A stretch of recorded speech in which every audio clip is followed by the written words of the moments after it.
দীপাকে মারতে গিয়ে উল্টো মরে গেল মিশকা। হ্যাঁ বন্ধুরা, অনুরাগের ছোঁয়া ধারাবাহিকের আগামী পর্বগুলোতে আমরা এমনটাই দেখতে পাব। দীপা হাসপাতালে এসে নার্সকে জিজ্ঞাসা করে, এখানকার রোগী কোথায় গেল?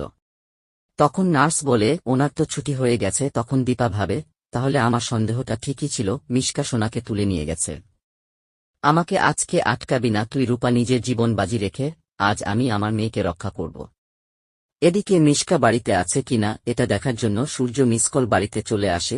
এসে যখন মিশকা আর সূর্যর একটা ছবি একসঙ্গে দেখে, তখন সূর্য বুঝতে পারে তাহলে মিশকা এখনো বেঁচে আছে। এদিকে বাড়িতে চারু জানায় যে আমি যদি জানতাম যে সোনাকে কেউ তুলে নিয়ে যাবে, তাহলে আমি সোনাকে আটকাতাম।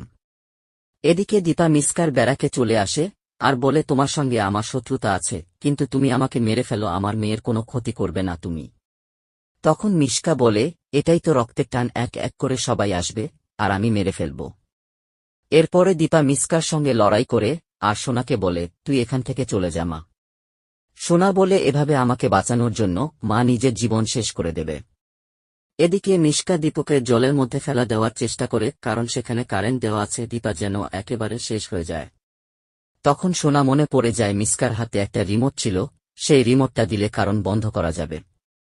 আর সেই জন্যই রিমোটটা খুঁজে বের করে জলের মধ্যে কারেন্ট থাকা সেইটা বন্ধ করে দেয়।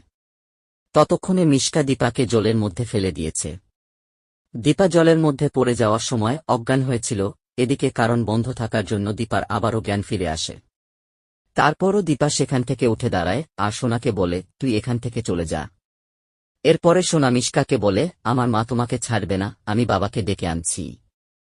এরপরে সোনা বাইরে এসে লোকজন জড়ো করার চেষ্টা করলে, ততক্ষণে রূপা সবাইকে নিয়ে সেই জায়গায় চলে আসে। সোনা বলে, মিশকা এ কাজ করেছে আর মা ভিতরে আছে। এরপরের সূর্য ভিতরে এসে মিশকাকে বলে, দীপাকে ছেড়ে দে। তখন মিশকা সূর্যকে বলে, আমি দীপাকে ছেড়ে দেব, তুই কি আমাকে বিয়ে করবি? তারপরে সূর্য কোনো উত্তর না দিলে তখন মিশকা বলে, তুই যখন আমার হবি না, তাহলে তোরা দুইজন একসঙ্গে মর।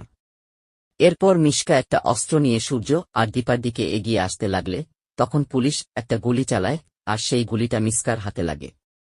আর যেই জলের মধ্যে কারেন্ট দেওয়া ছিল, সেই জলের মধ্যে মিশকা পড়ে গিয়ে মারা যায়।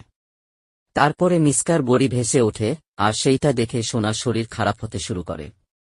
এরপরে সূর্য দীপাকে জড়িয়ে ধরে ভাবতে থাকে, এইবার হয়তো সবকিছু ঠিক হয়ে যাবে। এদিকে চারু মনে মনে ভাবতে থাকে, যদি সবকিছু ঠিক হয়ে যায় তাহলে আমি কোথায় যাব। এরপরে অসুস্থ সোনাকে বাড়িতে নিয়ে এসে যখন সোনার জ্ঞান ফিরে আসে, তখন রূপা বলে, জানো তো হিংসুকুটি মা নিজের জীবন বাজি রেখে তোমাকে বাঁচিয়েছে। কিন্তু সোনা তাকিয়ে থাকি চারু মুখের দিক আর বলে, সবাইকে বলে, আমি একটু কথা বলতে চাই চারুর সঙ্গে।